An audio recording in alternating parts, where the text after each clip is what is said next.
Всем привет! Мы сегодня выехали немного погулять, но я думаю, что вы уже увидите это в ролике Феди. Поздоровайтесь, зай! Всем привет! Сегодня такая хорошая погода, в общем, мы выехали погулять немного.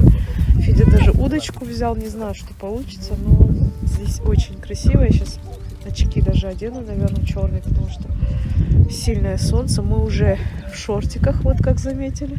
Лерочка в шортиках. В общем, лето началось, как говорится. Так, и сейчас отвечу на несколько вопросов с прошлого видео. У меня в прошлом ролике, кто не видел, были заготовки. Некоторые написали, что мясо не может столько стоить. Мясо стоит в районе там 200-250 рублей. Одна девушка еще написала, что как может в Краснодарском крае столько стоить, если цена 200-250 рублей. Ну, во-первых, мы живем не в Краснодарском крае, мы живем в Ставропольском. И у нас здесь такая цена. Я даже сейчас в магазине, может быть, отрезок вставлю, вам покажу. В обычной пятерочке в Магните у нас мясо стоит где-то 400-420 рублей. Я покупала не в пятерочке, я покупала в местном магазине, в мясном. Там, если покупаешь, знаете, много, так вот, ну, килограмм там 10, там 15, то уступают где-то за 390 можно будет взять. А так цена 400 рублей, да. Вот такие вот цены у нас. Чё? Тысячелистник вообще пахнет бомба. Кстати, есть белый, есть желтый. Можно его собирать и применять. Насчет мяса, да, конечно, вы напишите, наши дорогие подписчики. Особенно кто с Краснодарского края, что там у вас за такие крутые рынки, что мясо продают по 200-250 рублей. Самую низкую цену я, конечно, и самая низкая цена, по-моему, это в Светофоре. Но там не чистое мясо, там со шкурой, вот, кость на косте. Все как есть, да? Не, ну я про Светофор не говорила. Я знаю, у нас тоже в Светофоре 200 рублей стоит мясо. Ну, и говорила ту цену, которую я приобрела. Вот. И еще один вопрос по поводу картошки, насчет заморозки. Да, не спорю. После заморозки она имеет такой сладковатый вкус, и вообще она теряет вкус, если не завакуумировать. Вакуумировать обязательно нужно. Если этого не сделать, то да, она теряет вкус, и вы просто испортите блюдо. Именно в таких упаковках мясо, там, рыба, особенно если в блюде присутствует болгарский перец, а сами знаете, что болгарка, она после нее все овощи и фрукты пахнут этим запахом, поэтому желательно, конечно, ее тоже вакуумировать. Вот так. Мы уже пойдем сейчас. Дома я покажу, что я буду делать. Выехали наконец-то, честно говоря. В последнее время мы редко вот так куда-то выезжаем, постоянно работа. Но нужно будет иногда хотя бы в 2 раза в неделю выезжать вот так вот, отдыхать. Но не в том, что ты устаешь, а в том, что настроение пропадает, да, когда каждый день одно и то же. То есть каждый день ты думаешь о работе, там, что приготовить, где убрать, что построить и так далее. Нужно в любом случае отдыхать. И дети, естественно, устают. Но Лерочка и так в садике будет. Тёмочка уже дома, поэтому ему тоже будет интересно вот так выезжать. В общем, что мне нужно сделать? Во-первых, нужно будет... Смотрите, что творится с нашей мятой. Ее нужно будет полностью обрезать. И знаете, я настолько люблю вот этот запах, что... Я Феде говорю, надо будет вазу поставить. Не знаю, сколько будет это стоять, но тем не менее, я обожаю этот запах просто. Хотя чай с мятой не люблю. Вот. Болею немного, вот поэтому голос такой. Хочу помыть окна с этой стороны. Прям ужасные уже. Может быть, так прям не видно, но и вот если подойдешь вот так вот, то видно, да, что... Прям очень грязный. Не буду дожидаться, пока Федя все закончит, потому что будет как в прошлый раз, да, после ремонта, как я оттирала это все. Вот. Хочу с этой стороны пустить робота-пылесоса, посмотреть как раз заодно, как он помоет. Вот, если нормально не отмою, то уже руками пройдусь. А с той стороны помою руками. Осталось помыть в ванной с этой стороны. Снаружи как раз тоже робота, наверное, пущу. Федя сейчас там работает, смысла нет, знаете, так натирать. А вот здесь уже можно пройтись, потому что неизвестно, когда он начнет вот это все делать, а окна прям грязные. Вот, мы очень довольны, как у нас тут все получилось. Прям, знаете, как новый дом.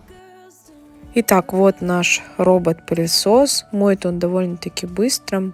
Есть кнопочка включения на нем. Включаем, берем пульт и начинаем управлять. Либо включаем автоматически, и он вот в таком режиме моет наши окна. Помыл он довольно-таки хорошо, с тем учетом, что на стеклах были следы и всякие капли от клея. Как Федя все закончит, я возьму скребок, пройдусь по всем окнам, все помою, ну и потом для поддержания чистоты может быть робот-пылесос. Ну а с другой стороны я по привычке всегда мою руками. Все-таки руки ничто, никакая техника не заменит.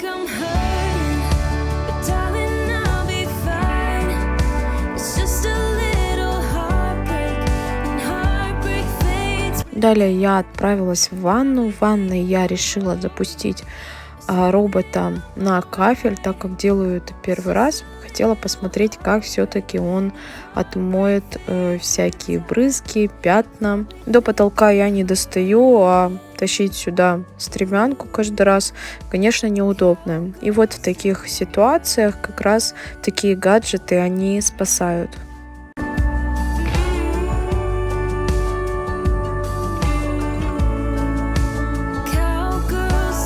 И пока пылесос моет, давайте отвечу на самый часто задаваемый вопрос. Часто спрашивают, какой зубной пастой пользуемся и какой уход за кожей лица посоветую. Уже на протяжении нескольких месяцев пользуемся зубной пастой от Officina. Это итальянская косметика. У них две линейки для ухода за полостью рта и для ухода за кожей. У меня очень чувствительные зубы, и не каждая зубная паста мне подходит. Вот этой я полностью довольна, и на нее перешел даже Федя. Все продукты придуманы и производятся в Италии из натуральных ингредиентов. И буквально неделю назад я решила также приобрести ополаскиватель для полости рта. Идет вот в такой упаковке, ее очень удобно брать с собой.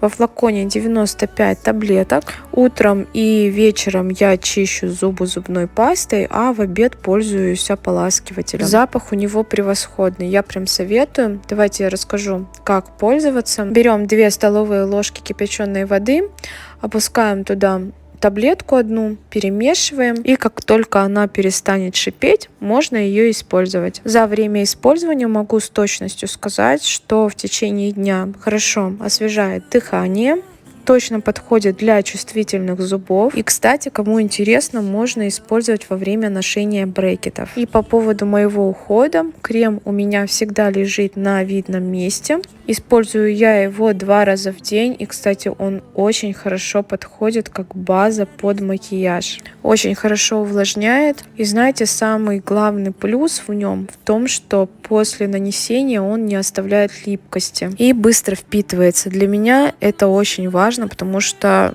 если крем оставляет липкость, его я долго носить не могу, к сожалению, особенно летом хочется его смыть, и я иду, естественно, смываю. Продукты от Officina я рекомендую. Заказываем мы всегда на Озоне. Обязательно оставлю ссылочку в описании. В составе используются богатые витаминами натуральные живые масла, экстракты, без добавок и консервантов. Повторюсь, ссылочка будет в описании под видео.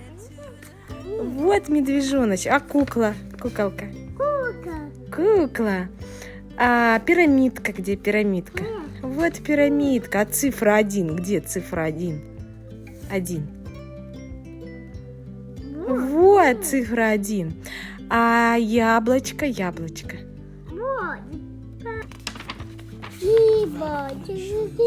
Это рыба, да? Ту-ту. Мяч.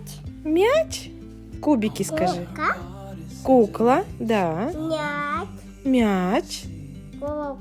Кукла.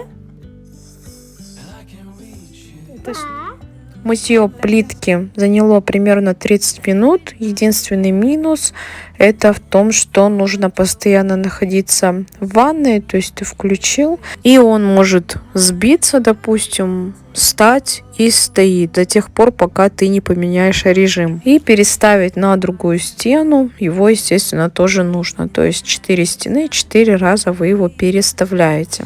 Ну и на этом все. Ванну, в принципе, я мою каждое утро, ее не нужно было мыть, все везде чисто. И уже дело шло к обеду, конечно же, нужно приготовить обед. Кстати, был такой вопрос или даже пояснение типа того, что вот как так, весь день уборка и готовка. Ну, конечно, не весь день уборка и готовка. Просто я показываю интересные рецепты, которые реально получились у меня, то есть проверенные уже, и уборку для того, чтобы вы тоже мотивировались. В дальнейшем, конечно же, будем брать вас с собой, когда поедем куда-то отдыхать. Просто сейчас у нас такой этап, когда нам нужно это все закончить. Просто уже невозможно жить в этой пыли. Нужно сейчас убрать этот весь мусор со двора. А чтобы его убрать, нужно закончить фасад. Этот рецепт я сняла, как скажем, не так, как обычно, в быстром режиме, потому что делала я его первый раз. А как вы уже поняли, все рецепты, которые я готовлю, их я уже пробовала. То есть я не хочу, чтобы было такое. Приготовила, это невкусно, посоветовала, и вам тоже не понравилось, то есть или не получилось. Ну, понятное дело, что со вкусами не спорят, у каждого вкус свой, но тем не менее, с этим рецептом получилось так. Нашла я его в интернете, думаю, ну давай испеку этот пирог. Федя говорит, ну возьми, поставь камеру, мало ли получится вкусно. Ну и поставила я камеру, снимала в быстром режиме. Тут все как обычно. Тесто дрожжевое. Сначала делаем опару, далее замешиваем тесто, ставим его в теплое место примерно на 1,5-2 часа. Ну, можно минут 40 подержать, но я всегда дрожжевое тесто оставляю в теплом месте примерно 1,5-2 часа. Далее вырезаем такие кружочки, желательно побольше, не как у меня. Начинка у меня грудка обжаренная, грибы с луком также обжаренные, сыр. Все это перемешиваем, и начинка готова. Туда еще также я добавила помидор. Для сочности можно перемешать с майонезом или со сметаной. Все выкладываем в форму. Выпекаем при 180 градусов примерно 25 минут. Смотрите по своей духовке. Пока все выпекалось в духовке, я пошла срезать мяту. С одной стороны Федя уже срезал, но мне осталась вторая часть.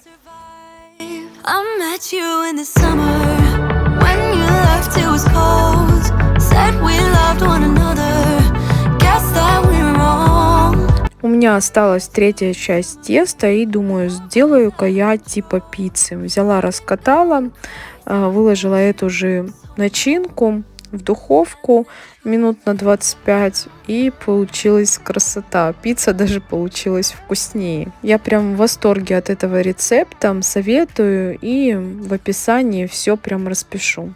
И после выпечки я решила приготовить невероятно вкусный салатик. Вот его я советую, потому что готовила я его, наверное, уже в 1000-й раз. По ингредиентам нужна будет зелень, у меня укроп, ветчина, сыр, майонез, 3 яйца, помидоры и грибы опята. Это обязательно, без них вкус будет совсем другой. У меня в этот день времени не было, но я советую их заранее замариновать. Смешивайте уксус с водой, ну как обычно. Замаринуйте, минут на 20, и потом уже добавляете в салат. Получается еще вкуснее, но, к сожалению, в этот день я не успела. Пока я все приготовила, было уже 12:30. Мои были сильно голодные. Федя взял вилку и уже начал есть то грибы, то сыр, то ветчину. В общем, нарезаем все полосками. В конце добавляем зелень, ложку майонеза, можно заменить сметаной или йогуртом, если не едите майонез. И вот такой красивый и вкусный салат готов. Он подойдет не только в будние дни на обед или ужин, но также для праздничного стола. На этом видео подошло к концу. Желаю всем, кто кушает, приятного аппетита и до встречи в новых видео.